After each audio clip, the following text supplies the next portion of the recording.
Hi there, my name is Wayne Murphy. I'd like to welcome you along with Sean Williamson, ancient stone master, and producer and director Alan Scott. The true story of what Team Templar has learned about travel to the New World.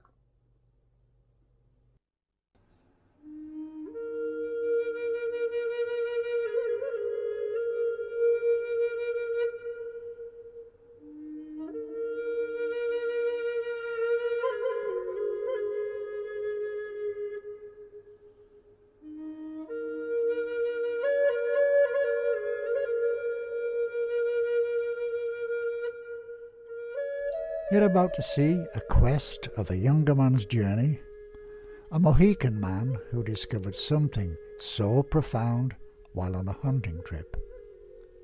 It would only begin revealing itself to him 40 years later, until he was found worthy of its telling, taking him from his world to the realm of the Knights Templar. In the 1980s, I returned back to our tribal lands to hunt. The police department, with the homicides and the shootings and the robberies, it gets pretty wearing on someone. And so going back to tribal lands was also a chance to heal. It was a chance to kind of declutter all the things that happened in the last week. But I knew once I got back there, I was going to encounter a feeling that I have encountered many times back there as a young man and a middle-aged man and as an older man. There was this feeling of being misplaced. This feeling would haunt me. It would, sometimes when I would be there, I wouldn't know where I was at for 2 minutes, 5 minutes, sometimes a half hour, even though I'd hunted these lands for 40 years. It was a mystery that I couldn't explain, and I have never really shared with the outside. It's just something that we don't talk about. And upon coming to a rock ledge, I was kind of mystified by this because it was something that I had never seen before in all my years of hunting back there. And I came across what I thought was a cave, and because of the animals we have, the mountain lions and bears, and I wanted to be safe, so I had thrown a stick inside. When I felt comfortable, I climbed over a large rock that must have had fallen off the top. And once I made my way over it, I entered into this cave, and that's when I realized that this wasn't a natural cave. It had all the appearances of being man-made. The walls were flat at 90 degrees. And it almost appeared that someone had placed a large round rock on the top. It was faced, it had been worked. It had just made the mystery even more. The feeling of being displaced, now finding a man-made structure. And it wasn't until 2018, when I had returned to these lands, that I discovered something else.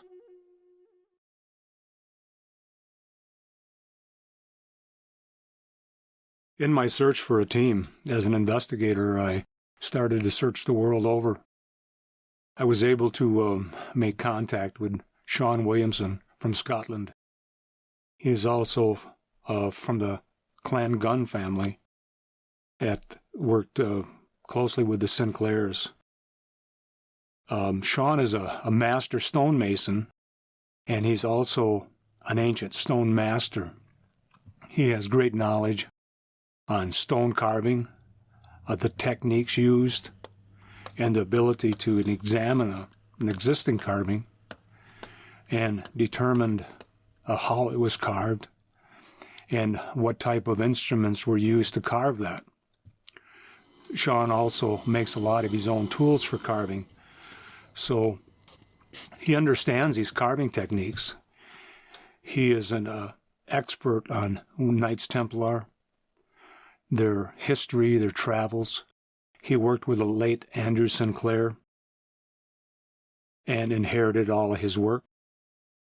And Sean has also sailed the Great Lakes and became familiar with Native Americans.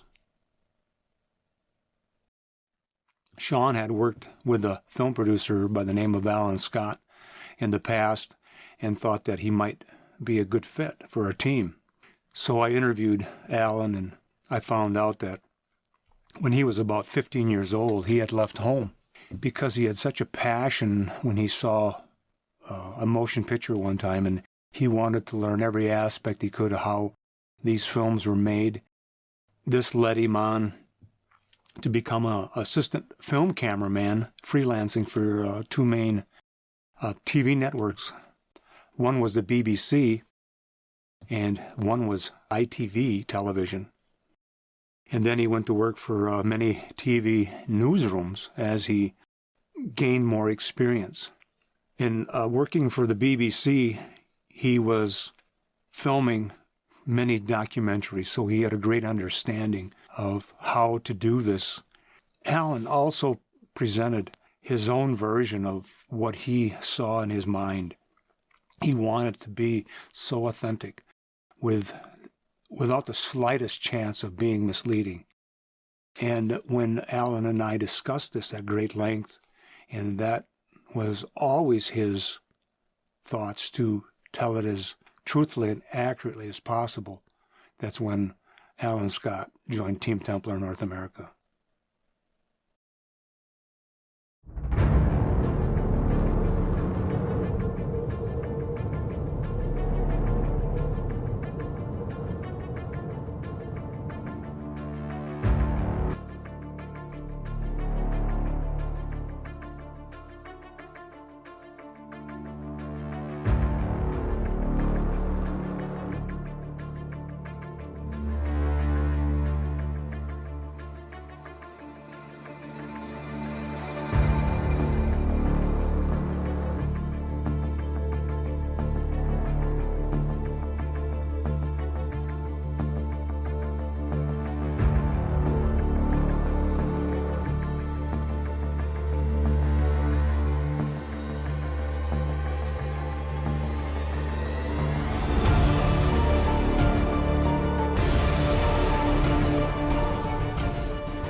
The telling of the story and of who and when the New World was discovered should have started out as a fable. History and its secrets and its accounts were as always as controversial as the person who was telling the story. Travel to the New World could have been as early as 800 AD by the Irish or Celts, as indicated in their sagas. Probably it was the sense of adventure in the very beginning, but as the vast wealth of the New World was discovered, the game had changed. As quickly as the Europeans began to burn through their natural resources, the slaughter of their seal population, the walrus and its ivory and the wealth it provided would require new hunting grounds. History tells us that the beaches of Scotland, Orkneys and the Faroe Islands all ran red with blood of the spring walrus hunt.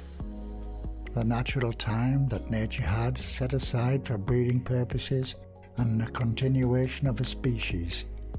This would eventually be called Eastern Clade Walrus as an identifier.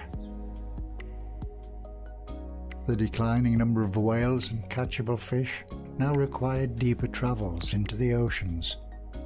Furs and rare falcon, valued by the kings of Muslim countries, who would pay vast sums, spurred the Vikings to the Atlantic and onto the New World for sport and profit.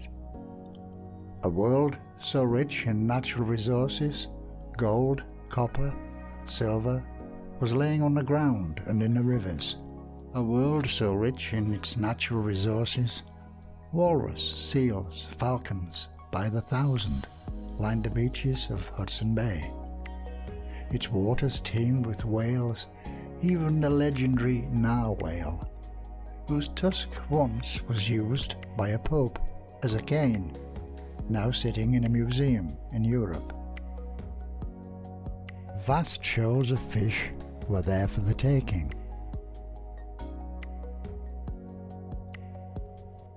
The western clade walrus was even now more valuable than the depleted walrus population of Europe.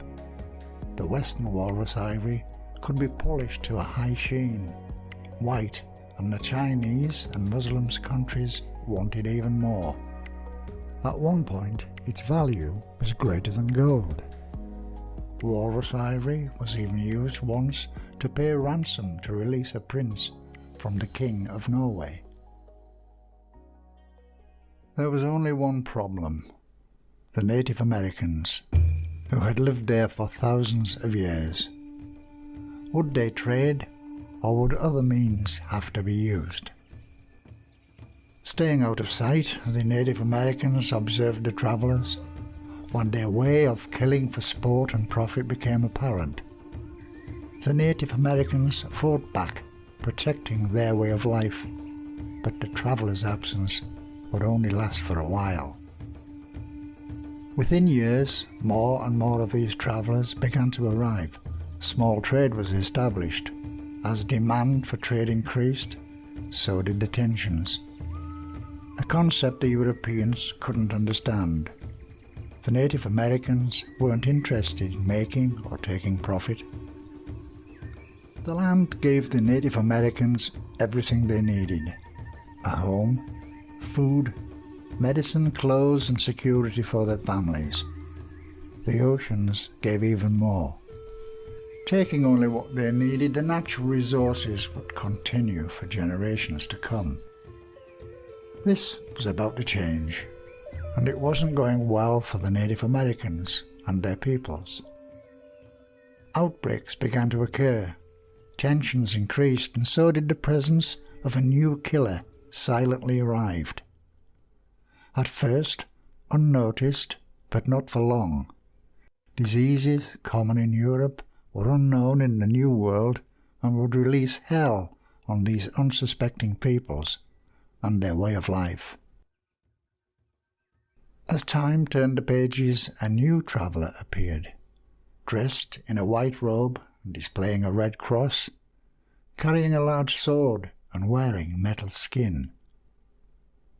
The travellers looked tired and weary, as if fleeing an enemy that may be common to both the Native Americans and the Templars. Taking a knee and lowering the head, placing the weapon on the ground, indicated these travellers wanted peace. Time passed, trust grew, and the sharing of ideas began to take hold. This would then become evident in future drawings and writings of others. This would continue as evidence began to appear in the woods of the later-day home of the Mohican people now living in Wisconsin. This would be one day slowly revealed to lead investigator Wayne Murphy. It appears a 40-year trial was required of him. Would he rise to meet this challenge? Would he be found worthy of its telling? The finding of a cave or possible tomb unknowingly started an ancient clock ticking.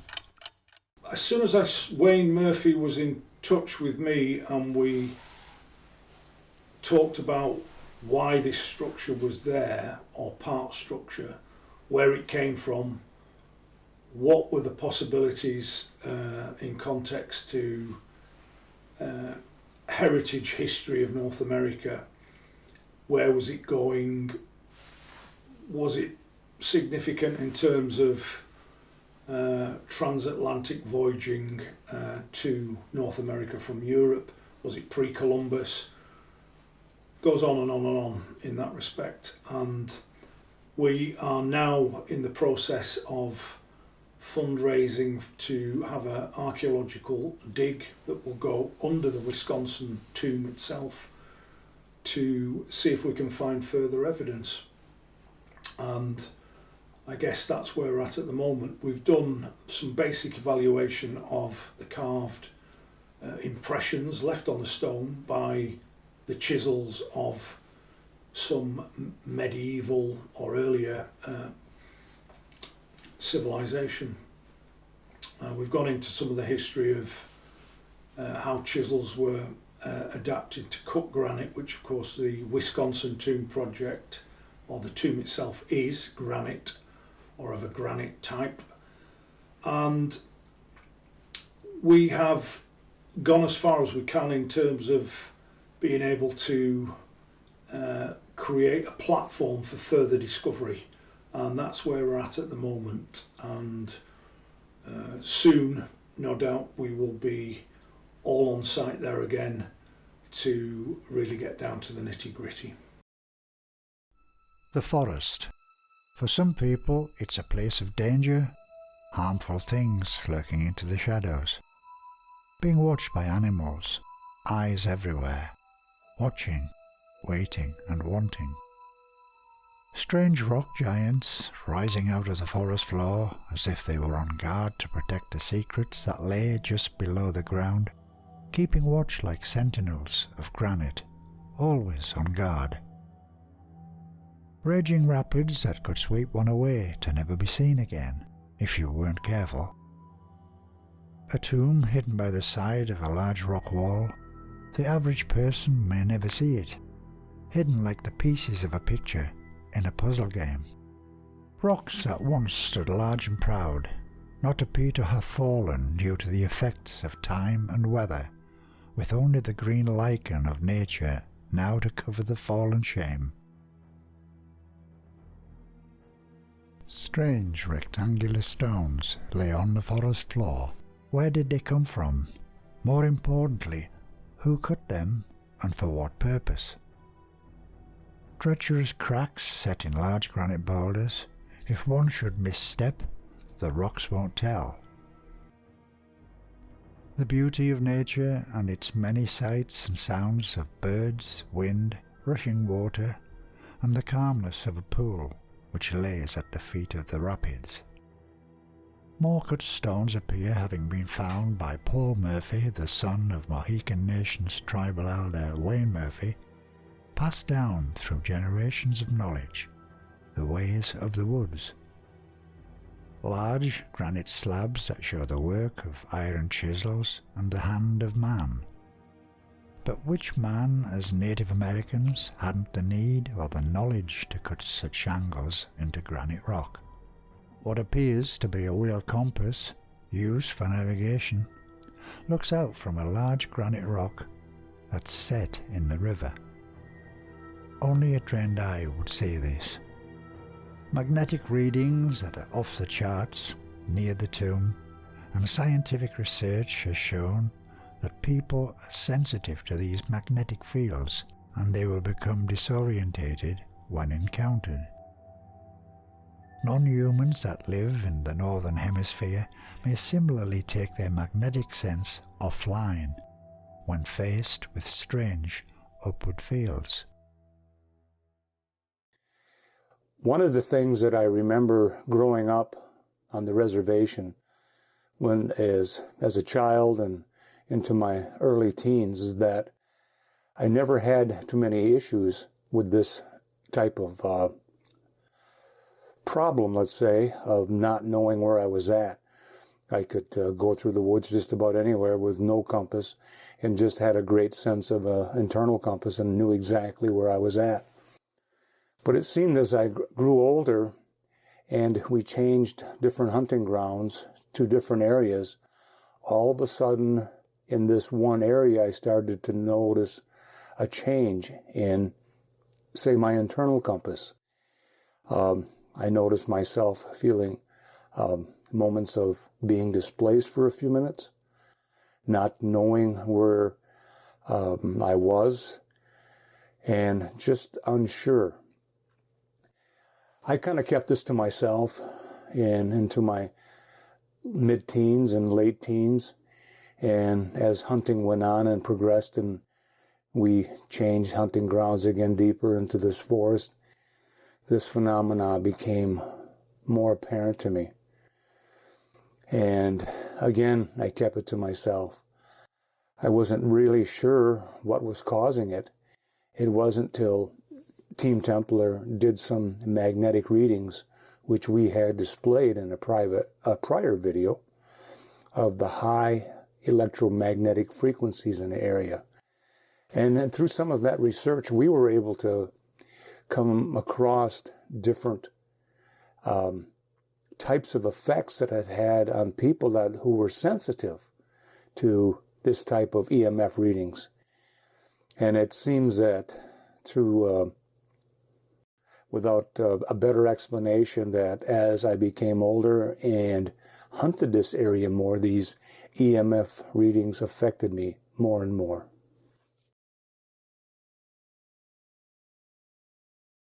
There's a body of literature written in the 12th and 13th centuries known as the Icelandic sagas, which present a vivid account of life at around 1000 AD of the Viking people, the Norse people, who left Norway and travelled west to Iceland, then to Greenland and on to the New World. For a considerable period of time, these sagas were considered myth or legend because they were, after all, written 200 to 300 years after the event, and some of the stories are fairly fantastic in them. Thanks to archaeology, the sagas are being proven to be true tales. Current excavations are finding that, as the sagas say, there is a farm in northern Iceland, Glambar, where a certain very famous voyager spent the end of her life. Given the archaeological proof, it makes sense to revisit the sagas and to see if they can't tell us more about those voyages west to the New World.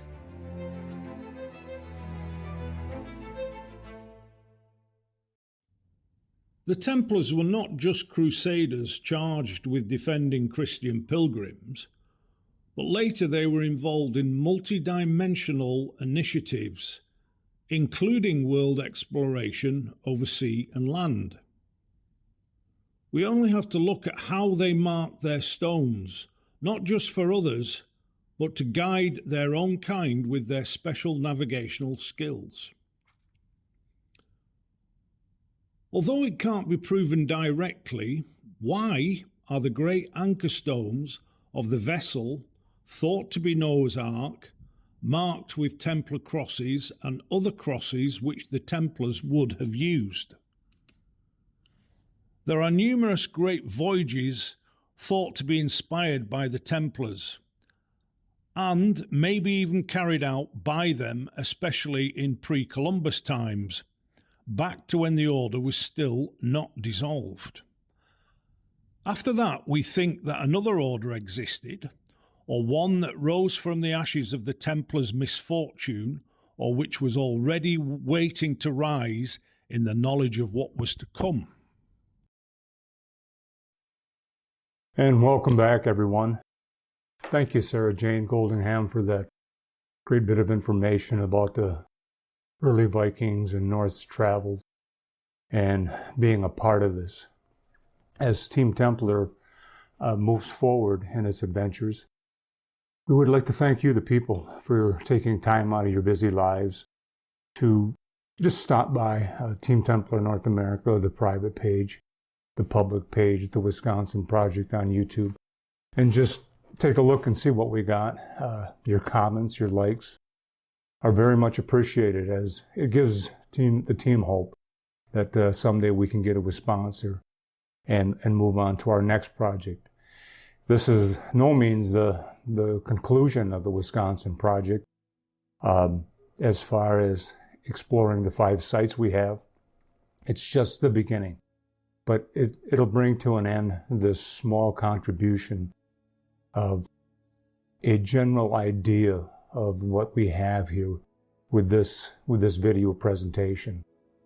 And we ask for your continued support, your prayers, that we can find a sponsor, because we'd like to take you on to the next part of our journey. And that would be the Rosalind Project with Sean Williamson. The histories of the Knights Templar as related to the Sinclairs, the ships at La Rochelle that fled with the Knights Templar on board in 1307. Approximately 18 of them, 9 of them going probably south to South America, to Chile, the rest going to Scotland, and some even probably fleeing to the New World, with their vast amounts of knowledge and riches and things of that. We would like to continue on, if funding permits, to go to Scotland this spring. Rosslyn Chapel has been talked about a lot by various different folks, and the architecture and the history. But we at Team Templar would like to bring you something a little different, and that's the hidden secrets of Rosslyn Chapel.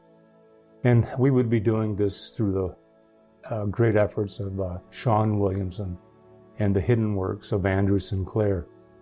The things that Andrew discovered not only above Rosslyn Chapel and the carvings, and some of the relationship to the flowers carved on the walls of Rosslyn Chapel that we at Team Templar North America believe were really the real flowers that were placed there by the artisans who carved Rosslyn Chapel, but the things that are hidden underneath. And I think that would be very exciting. These are all contained in the hidden works of Andrew Sinclair, and which is in possession of Sean Williamson, our ancient stone master. And that would be part 2 of the general information. Like the Wisconsin project, we would probably call that the Rosslyn project, or something similar with Sean Williamson, to give you a great lesson in history and show you where it all began and how it came to the New World. And with that being said, I'd just really like to thank you all again for your time and patience, and just believing in something bigger than what has been recorded, and that is the truth of history. We would like to go more into the history of the Native Americans and the Europeans and the exploitation of these great people. Not all Europeans were that way. It was only those who were in search of greed and wealth. So we don't have no animosity towards everyone. We will just tell history as we find it, as truthful and as factual as we can. It may sting some people a little bit, but I think the best disinfectant as sunlight is the truth on history around the world. Thank you, everyone, and God bless, and may we see you again from Team Templar North America, Sean Williamson, Alan Scott, and myself.